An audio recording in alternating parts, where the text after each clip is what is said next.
discussion on the topic of objectives of knowledge from the life divide. So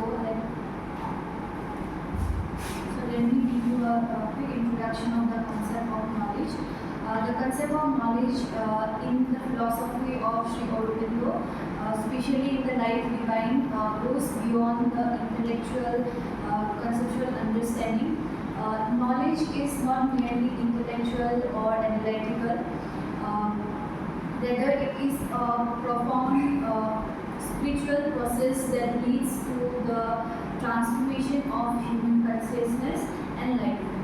So, the objective of knowledge, therefore, is deeply connected with self-realization, realization of the divine, and the ultimate evolution of the human existence. Let us move to the first objective, which is self-realization. At the most fundamental level, the objective of knowledge is self-realization. According to Sri Aurobindo, human beings live in a state of ignorance where they identify themselves with mind, body, and ego. This limited understanding creates confusion and suffering. True knowledge helps an individual go beyond this ignorance and discover their real nature, which is spiritual and divine. This realization of the inner self brings clarity, peace, and a deeper understanding of one existence.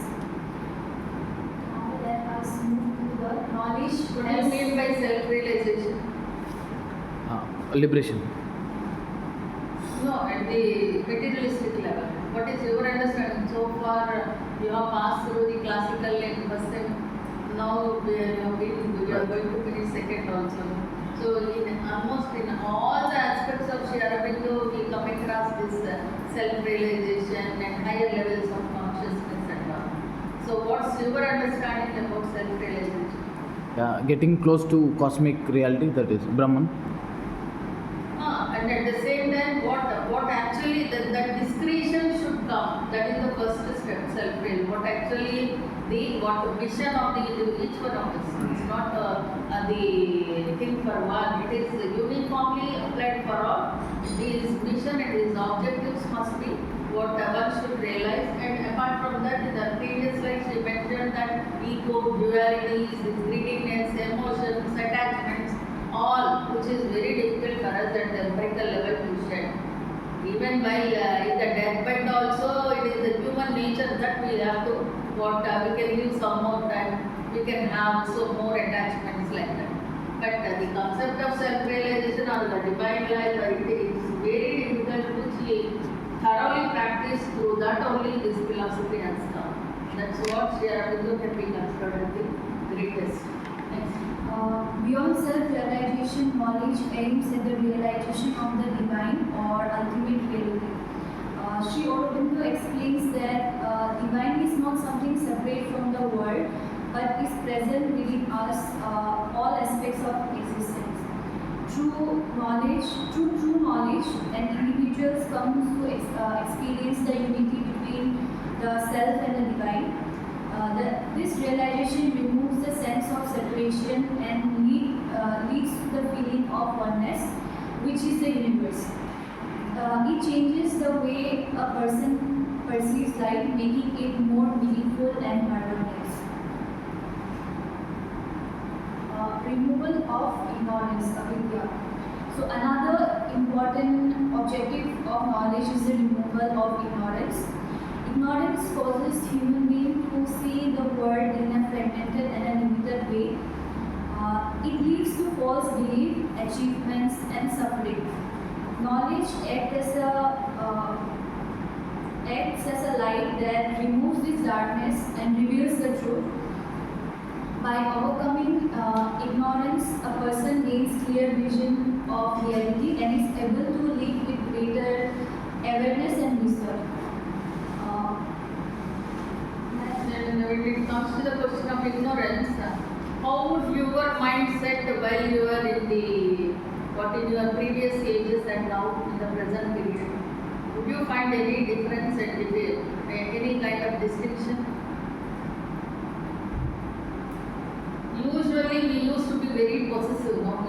have, we used to eat, we want to have, we want to buy, we want to acquire.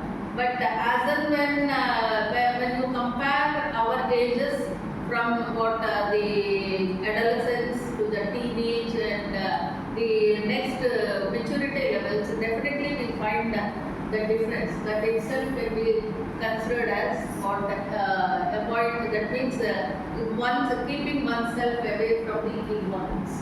That in the spiritual sense, Aurobindo considered it as the what by shedding all kinds of the what empirical attachments and all other emotions and psyche of the individual.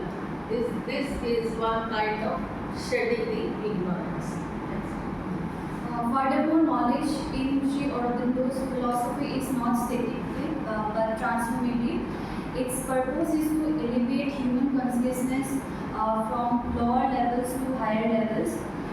Ordinary human consciousness is often dominated by desires, emotions, and limited thinking. Knowledge gradually refines and uplifts this consciousness, guiding it toward to higher spiritual awareness. This transformation is essential for achieving a fuller and more complete life.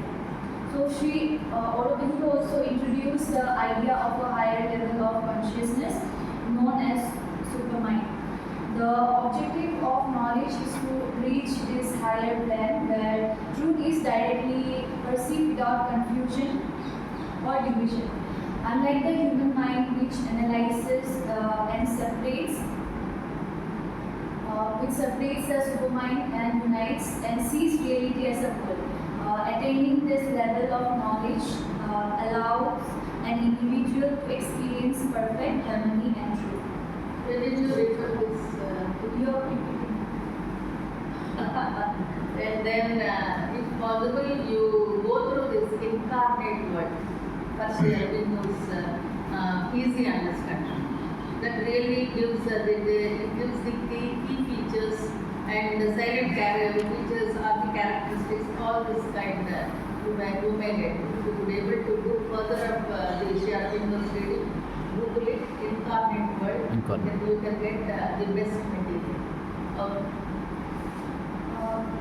so Sri Aurobindo She gave me less work by following my own slides. It's good, very intelligent work.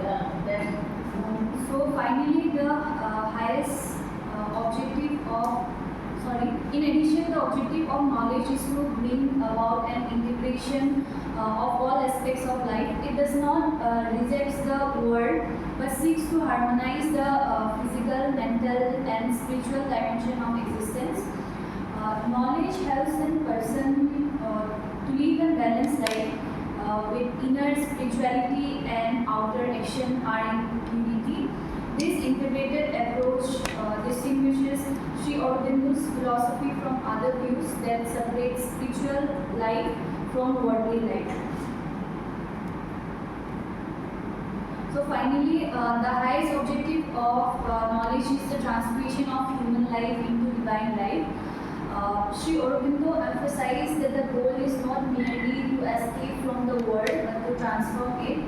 Knowledge enables individuals to express divine qualities such as truth, peace, and harmony in their daily life.